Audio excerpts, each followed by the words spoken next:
Assalamualaikum warahmatullahi wabarakatuh. Pada pertemuan kali ini kelompok kami akan membahas ruang kolaborasi mengenai problematika penerapan UBD sebagai siswa. Perkenalkan terlebih dahulu anggota kelompok kami yang terdiri dari Agit Novi Rianci, Ika Komariah, Muhammad Rahman Kamil, Rita Nuraini, Nadia Alifiani, dan Siti Humaira. Understanding by Design merupakan paradigma pendidikan yang merancang kurikulum secara terbalik, backward design, dan mengarahkan pada pengembangan pemahaman peserta didik yang lebih mendalam. Wiggins dan McChioge mendefinisikan bahwa UBD merupakan desain pembelajaran yang berorientasi dari hasil belajar atau cara berpikir tentang pembelajaran, penilaian, dan pengajaran yang menempatkan peserta didik di tengah proses pembelajaran. Adapun problematika dalam mengimplementasikan UBD bagi peserta didik yaitu 1. Peserta didik belum terbiasa belajar dengan kemampuan berpikir tingkat tinggi. Peserta didik belum terbiasa belajar dengan kemampuan berpikir tingkat tinggi.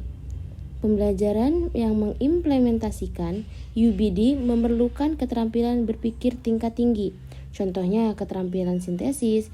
Peserta didik perlu mampu menyintesis informasi dari berbagai sumber atau konsep untuk membangun pemahaman yang lebih utuh dan kompleks.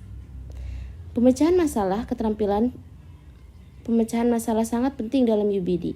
Peserta didik diajak untuk mengidentifikasi masalah, mengembangkan strategi, memecahkan masalah, dan mengevaluasi solusi yang diusulkan. 2. Peserta didik merasa terbebani untuk memahami materi melalui berbagai aktivitas pembelajaran. Peserta didik merasa terbebani untuk memahami materi melalui berbagai aktivitas pembelajaran. Pembelajaran yang mengimplementasikan Understanding by Design menitik beratkan pada beragam aktivitas pembelajaran yang mendorong peserta didik untuk terlibat secara aktif dalam proses pemahaman konsep.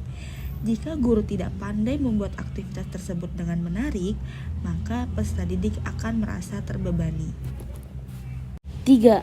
Peserta didik ditekankan untuk aktif, sementara masih ada peserta didik yang cenderung pasif. Karena peserta didik mempunyai karakteristik yang berbeda. Ada yang aktif, pemalu, atau pendiam. Adanya perbedaan tersebut, maka jika guru tidak memperhatikan peserta didik dengan baik, peserta didik akan merasa bingung karena belum terbiasa belajar dari berbagai sumber. Pendekatan UBD dalam pembelajaran memerlukan sumber belajar yang beragam dan kaya. Karena sumber belajar yang beragam ini membantu mendukung proses pemahaman konsep yang mendalam dan pemindahan pengetahuan yang lebih efektif. Jika peserta didik sebelumnya hanya menggunakan satu sumber, maka mereka akan mengalami kebingungan. Dari problematika yang dialami tersebut, maka menurut kelompok kami solusinya yaitu pertama, perlunya bimbingan guru secara intens dalam proses pembelajaran berpikir tingkat tinggi. Yang kedua, guru perlu menciptakan pembelajaran yang menarik sehingga peserta didik tidak merasa terbebani. Ketiga, perlunya pengelolaan kelas yang baik agar peserta didik lebih termotivasi untuk terlibat aktif dalam proses pembelajaran. Dan yang terakhir yaitu memberi ruang untuk peserta didik mencari informasi dari berbagai sumber. Dari pemaparan yang telah kami lakukan, adapun kesimpulannya yaitu agar pembelajaran UBD dapat dijalankan dengan efektif dan peserta didik dapat berperan aktif dalam pembelajaran, maka perlu adanya kerjasama yang dilakukan dari berbagai pihak.